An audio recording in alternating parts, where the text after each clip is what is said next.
Luonnontieteiden opetus elää nykypäivän tutkimustyön rinnalla. Helsingin yliopistolla luma-aineiden opeopiskelijoille järjestetään kenttäkurssi, jossa opiskelijat pääsevät tutustumaan tutkijoiden työhön. Yksi kohteista on Hyytiälän metsäasema Juupajoella Keski-Suomessa sekä erityisesti siellä sijaitseva ilmakehä- ja aerosolimittausten SMEAR-2-asema. Asiantuntijoiden kanssa opitaan aihepiirin fysiikkaa ja kemiaa sekä tutustutaan ilmastokasvatustyöhön että maailman huippua edustaviin mittalaitteistoihin.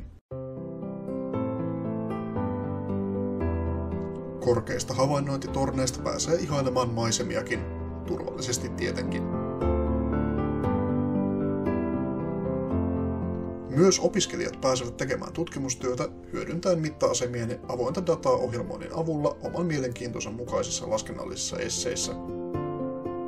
Kurssi järjestetään vuosittain. Tervetuloa mukaan hyödyntämään tämän päivän tutkimusta huomisen opetuksessa.